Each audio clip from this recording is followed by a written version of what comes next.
Well, good morning and welcome to the Well. If you haven't had a chance to meet yet, my name is Danny. I'm also one of our pastors here, along with JT and Sadie, and just happy to be here and worship. Echo those sentiments of it takes a lot of courage to come and to join us at any of our services, so we're just glad you're here. JT mentioned that I had one more thing to add outside of our announcements, and I just specifically wanted to invite you, whether you're brand new or you've been here for ever, to join us at our partner gathering. It's coming up this Thursday at 7 p.m. This is our quarterly gathering of the business that we have going on to talk about who we are and where we're going. If you've been around the church for a while, you know that we did something called our For Such a Time as This initiative, where we're trying to raise money to be able to move at some point in the next 3 years into a home that we can really live into for a longer period of time. And so we want to update you on that, but also just talk about what it looks like in realistic terms. There's going to be a chance for you to ask any question you want to be able to engage that. We're going to have dinner. The only thing I want to let you know is that you need to register by tonight if you need childcare. You can register Thursday at 6:59 if you don't need childcare. But if you don't have to register at all, actually, but we would love you to. It helps us plan. But if you need childcare, we got to book it. So if you can register by tonight, that would help JT a lot. Right now, no one has said they need it, so we have not booked it. And so even if one person needs it, we certainly want to book it. And so let us know. We would love to get that on the calendar, and I hope that you'll join us for that. Anyone that has come to our church at any point in any season, whether you've been around again since day one back in the brewery days or here, everyone is invited. It's a good time, and we enjoy them. It's a chance just to come together. Worship doesn't always just mean singing songs and reflecting on the Bible, but worship through what does it look like to steward this community is a way you could kind of classify what we're doing in that regard. And so I hope that you'll join us for that. And as JT said, we're in a sermon series called The Deconstruction Zone. We're talking about deconstruction as a whole, and we thought it was a very fitting series for Lent. And the graphic might look somewhat familiar to you, so I just want to give a quick plug that I hosted a podcast by this name for about 100 episodes. The first 80 of them were a young woman and I named Emily walking through her story of deconstruction. So you won't hear my voice a ton other than to steward the story. But if you're someone that's ever been walking through deconstruction, maybe you're in the midst of it now, you're like, what do I believe? Or maybe you've gone through it, or you have a friend or family member or whatever. It's actually a pretty interesting listen for Emily's story, because she names a lot of things that she was feeling that helps other people be a part of that. And really the way the podcast started was we went to a Panera and we sat down and she asked me, why did Jesus have to die? Which is an aggressive way to start a coffee, but that's how she started. And she's like, well, why did Jesus have to die? And I said, well, let's talk about it. And then we started the podcast because the conversation was that interesting. We went about 80 episodes, then JT, Sadie, and I did another about 20 episodes. And so there's about 100 or so episodes that you could check in, and we're looking to revamp it. But it's a interesting listen. If you're interested in giving it a go, I would invite you to do that. But as the sermon series says, we're talking about deconstruction. And I wanted to start off by talking about something that is obviously related to deconstruction, which is hockey. And you're like, I don't know what you're talking about. But no, so my son's hockey season sadly just ended yesterday. So they played in the Blue Note Cup, which is like the state tournament for youth hockey, and they lost in the first round. They were the 8-9 seed play-in, so it wasn't like a huge shock. Like they knew they had to play hard to get into it, but it was still a bummer, and it was very, very sad. And as things end and wind down, you reflect on the things that are past, right? And so I didn't play, so I don't have to reflect on the play of my own self, but I reflected on the fans and the parents over this season. And I wanted to share a few of my observations on this and a couple of interactions leading first. I remember we were in Kirkwood one time, and there was this mom that stood up and screamed over the glass on the side, like, hey, this ref, are you from Kirkwood or something? Are you cheating? And I'm like, do you think this guy's like parlaying bets on DraftKings right now? Like, what do you think's happening? Like, do you think he cares who wins this game? And I want to add that this was also like a 15-year-old kid that this 45-year-old woman was yelling at, right? And I'm like, this kid's making $25 doing this, or yelling at? So that was one example. Another one was out here in Winsville, and there was another kid who was getting checked a lot, getting hit against the boards, like just continually getting knocked down from our team. And then there was one interaction where they found their way into the boards and they were getting knocked down and they're laying down. And this mom, again, and it's not all moms. Dads are certainly a part of the problem. So don't think I'm throwing any shade at moms. It just happens to be in these two situations, they were moms. This mom stands up and she's like, beat the beep out of that kid. And I'm like looking around, I'm like, what are we doing here, guys? Like, what are we doing here? Like, this kid was hit against the boards. He's on the ground. He's like laying there lifeless for a second. And then this mom stands up and like essentially finish the job, right? Like finish the work you started. And I'm sitting here and I'm like, what is happening? And then think about this game that just happened. I would say the parents on each side were deeply passionate about this game. Deeply passionate. But one side was deeply passionate with positivity, and one was deeply passionate with negativity. And here's what I would say is like their intentions were the same. Like I didn't necessarily agree with the actions of one side versus the other. Like I'm a positivity kind of guy. If you ever catch me in a game in the stands, you will never hear me talk. Like I'm silent all the time. But like I'm pretty pro positivity. And so I certainly sided with like the actions of one. But as I reflected on this whole season, I'm like, these people that are yelling things at their kids or yelling at referees or saying things that I wouldn't say, I really started, I was like, I actually think their intentions are probably the same as mine and probably the same as the people that are being taught. But their actions are a little bit different and misaligned. And as I was thinking about that, what got me there was this Lenten series of being about deconstruction. The story we want to look at today, I think, is one all about intentions and actions. It's one about where the intentions of your heart and the actions of your hands maybe aren't exactly the most congruent. And one of the things that I love about the Lenten season is, in the Lenten season, if you're not familiar with church, it's like the season that leads up from Ash Wednesday through Easter. It's a season of preparation to celebrate the resurrection of Jesus. And a lot of churches like will never preach the resurrection story, like the crucifixion story. Like they want to bury the lead, and they're like want to really surprise you on Easter that Jesus rose from the grave. But we're going to like go into the story. So maybe you've never done this, especially the first week of Lent. But we're going to look at the crucifixion of Jesus. We're going to look at this story, and I want you to think about this idea of actions and intentions as I read it. And so if you have your Bibles, I'll invite you to turn with me. We're going to be in Luke 23. We're going to be starting in verse 26. It'll also be on the screens. If you have the Well app, we have a Bible app in there. Also, if you like have a smartphone, you can go to Bible Gateway. That's an amazing app. It has like every translation ever written. It's one of my favorite. And so when I'm like doing my own reading and research, I'll often go straight to Bible Gateway and use that. It's a free resource, free app. It's very, very good.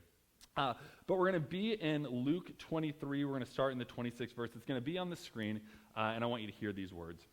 It says this: as they led Jesus away, they grabbed Simon from Cyrene, who was coming in from the countryside. They put the cross on his back and made him carry it behind Jesus, and a huge crowd of people followed Jesus, including women who were mourning and wailing for him. And then there's a conversation that transpires where Jesus has this conversation about their mourning, and he says this to him. He says, if you do these things, talking about mourning and weeping and having all this emotion, if you do these things when the trees are green, what will happen when things are dry? So he's saying, like, if you're doing this when things are actually really good, like, what are you going to do when there's no fruit on the tree? Like, what are you going to do when things are really dry and really barren and really sad? Like, what are you going to do in that situation? And then it jumps to verse 32. It says, they also led two other criminals to be executed with Jesus. This might be a familiar story. This is Jesus, and he's on the cross. He's got the criminal on his left and the criminal on his right. And when they arrived at the place they called the Skull, they crucified him along with these criminals, one on his right and the other on his left. And Jesus said, Father, forgive them, for they don't know what they're doing. Then they drew lots as a way of dividing up his clothing, talking about Jesus here. It was about noon, and the darkness covered the whole earth until about 3 o'clock. And when the sun stopped shining, then the curtain in the sanctuary tore down in the middle. Crying out in a loud voice, Jesus said, Father, into your hands I entrust my life. After he said this, he breathed for the last time. When the centurion saw what happened, he praised God, saying, it really is true. This is a righteous man. So there's a couple of things, like when we read these stories, it's easy to read them as a Christian living in 2026, right? Like these, you jump in, you don't get what's happening. A couple important points of clarification of things that are happening in the story. Like this wasn't just a random day of the week when Jesus was being executed. Like violence is kind of like the law of the land right now. And so like we see violence and it becomes very normalized and it just passes and you're like, well, this is just what's happening if people go to prison and people get executed and things like that. This was political theater that was happening in front of everyone. Like they wanted people to see it and they wanted people to know it and they wanted to strike fear into the hearts of people. And this wasn't just a few people. Like, so for the Jewish people, They see this guy that is a part of their community, or anyone else that's not a part of the Jewish community, with someone that might be an insurrectionist, or someone that's just not a big fan of Rome, or someone that's on the periphery. They see any of these crucifixions. Remember, Jesus is surrounded by criminals on each side, so not people for religious reasons. So they look around, and people are having fear in their hearts. They're like, that could be me. If I'm the wrong religion, if I step out of line, if I say the wrong thing, if I do the wrong beat, like, this could be me. So fear is in the eyes of these people. But then also, easy to overlook, fear is the control system of Rome, right? And so the guards and the centurions and the people that are happening, like, fear is also in their hearts. It manifests differently, right? Because they're taking marching orders and they're going along their way. But fear is what keeps them in line. Fear is what keeps them moving forward. Fear is what keeps them step by step, day by day, following a system that is oppressing those around them and beating people up. And so I say that to say that, like, what's happening in this moment is not just like a passing moment that leads us to the eventual resurrection of Jesus. Like, it certainly gets us there. And it's not just something that was like this thing that only happened to Jesus. This was a frequently used tool of shame and pain and manipulation to keep people controlled and in line. And it could have been for any number of reasons, the things they're trying to control or the things they're trying to keep in line. But that's an important posture to understand that this is happening. At the center of all of this is this centurion man. And we meet him at the end. He's the guy, if you remember and heard that line at the end, it comes in verse 47. It says that he praised God, saying it really must be true. This is a righteous man. This man was righteous. And this guy is an actions versus intentions guy. Like, I think about it, like, he was front and center to all this. Mark's gospel tells us that in no uncertain terms. It says that the centurion was facing Jesus during this crucifixion. And he was someone that would have commanded something like 80 to 100 soldiers. And so he was someone of high esteem that's in this. And so he is in this, but he is probably there when Jesus is getting lashed. He's probably there when Jesus is getting humiliated. He's certainly there when they're casting lots for his clothes, and we read he's there when he breathes his final breath. When he put the crown of thorns on him, he's likely there. He might have been the guy to do it. When they nailed the sign that says the King of the Jews on the top of his cross, which was not a sign of respect, they were trying to, like, demean and degrade him, trying to put that up there and be like, hey, we're trying to mock this guy that thinks he's really important and to show him that he's really not because there's only one king. And then you might look at this guy, and so he's present in all of this. It says he's front and center facing Jesus and all this. But you might also be like, well, he's just like a part of the religious or the political system, right? Like, he's just a pawn in this. But he was deeply faithful in some degree, if not deeply religious, because he viewed Caesar as more than just like the president or the governor. Like, he wasn't just a political figure. And this week, so I was watching a movie this week, and I say I was watching a movie. I don't watch movies really anymore. Like, I watch movies in like 20-second clips on TikTok, and I just like scroll and I watch all movies on TikTok that way. So I was watching the movie 300 on TikTok this week, and I'm like going through it, I'm scrolling through and like watching it in like 20 to 45-second clips. But if you know this movie, one of the things that happens is there's this guy named Leonidas. He's leading the Spartans, and he comes up with this guy named King Xerxes, which is, just so you know, historically not connected at all to the story I'm telling you, but I'm using this as an example. So they're in this moment, and Leonidas and Xerxes are talking, and Xerxes is like, you should bow down to me, not because I'm a king, but I'm a god. Like, I'm a god king. People fear me and want to worship me, and I can make you a ruler if you just worship me. That's how they viewed Caesar. He was the God king. He was appointed by God. He was led by God. He was anointed by God, and every action he made was unquestionable because it was an action that was co-signed by God because Caesar was God. And there's that statement where Jesus says, like, well, call me Lord, right? Like that's a provocative political statement because people didn't call anyone other than Caesar Lord. And so when we look at the centurion man, he is a person that is deeply faithful, if not a better word for that, to Rome and to Caesar. Like, he has committed his life to following this guy. And so when we read in Luke this final thing where it says he praised God, that's a weird thing to do in that moment, right? Because again, he's probably beating Jesus. And he's probably the one that helped, if not instructed, maybe was the one that put the crown on him and drove the nail through his hands. He's in this. And so at what point during this does his heart change? Because we go from active participant and like active viewer and active probably contributor to someone that says, he really must be who he says he is. This man was righteous. Like, what changed in this? And I go back to hockey. Like, something in his actions and his intentions changed. Like, he saw how those things weren't congruent in some way. And hockey's pretty low rent, right? Like, this moment with Jesus is a pretty big deal, right? And so he's standing there as an enemy to Jesus, presumably, and he hears him during the course of this utter some pretty like weird things. He hears Jesus say, "Father, forgive them, for they don't know what they're doing." Like, that's a weird, like, because who's Jesus talking to? Is he talking to the criminals on his right and left? Like, is that who Jesus is making this statement for? Like, you could maybe make that argument. Is he talking to the centurion who's watching him face to face? Like, he doesn't know what he's contributing to? Like, I think that's probably who he's talking to, and maybe the people that are a part of this, and he's asking for forgiveness. And in the midst of this, the centurion is looking, and he's like, I don't need any level of forgiveness. I do know what I'm doing. Like, I'm cheering for the good guys. Like, I'm a part of the team that's doing the right thing. His actions are driven by passion and fervor and righteousness. Like, he thinks he's making the right choice. Like, I think that's an easy to overlook part of this story. Like, the centurion is not doing this because he wants to be a pawn. Everything he's doing is because he thinks he's making the world a better place. He thinks he's making the world a place that is this world his God, King Caesar, wants it to be. Like, he is actively participating in this. But somewhere, for whatever reason, and we don't get this, and I wish like they would put this in here. Like, it would have made it way easier to understand if we could like interview him like a real world confessional moment. Like, they pull him aside and like, hey, what's like happening here? I just realized I dated myself with the show that like no one in this room knows what the real world is.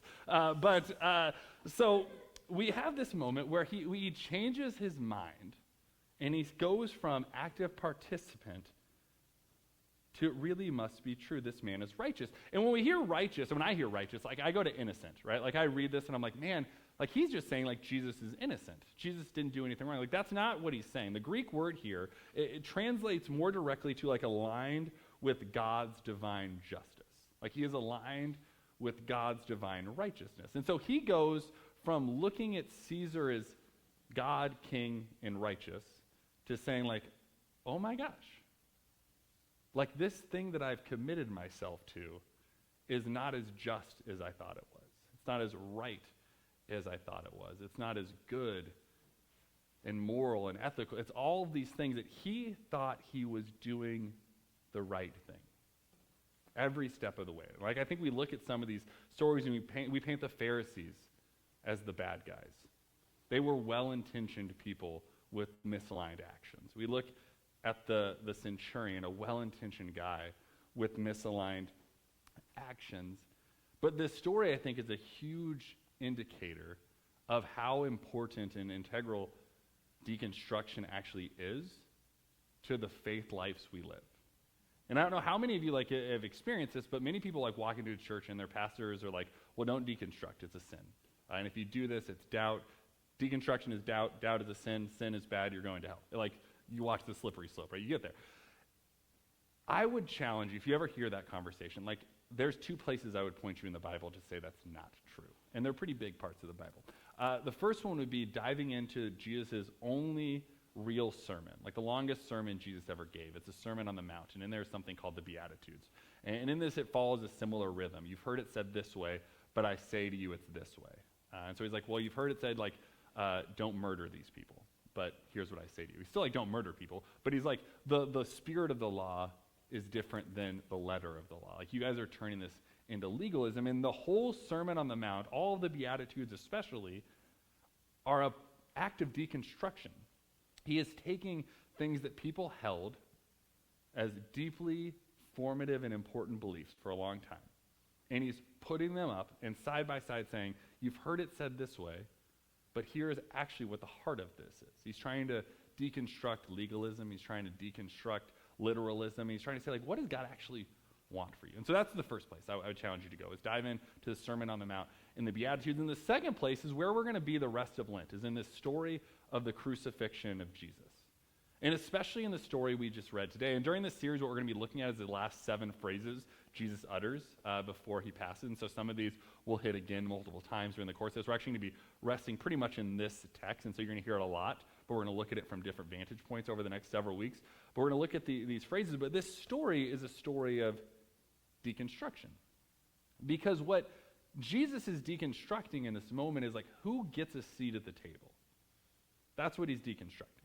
Like, he is deconstructing how far the grace of God actually extends. And there's a couple of key elements in this, right? Like, and one that we love to celebrate is Jesus talking to the criminal on the cross.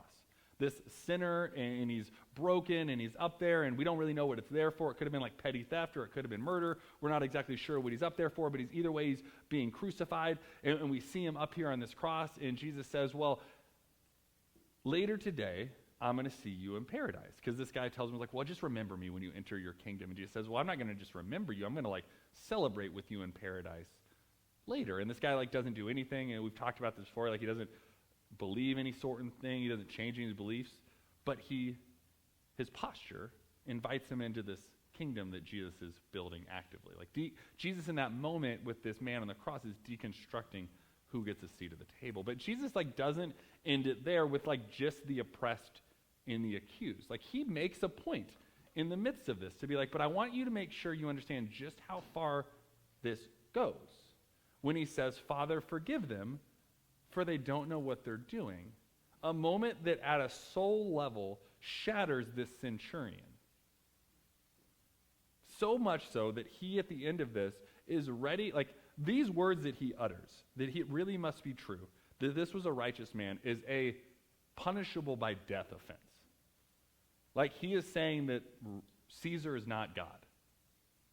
He is going against his government. He's going against his religion. He's going against everything. And this is the bad guy.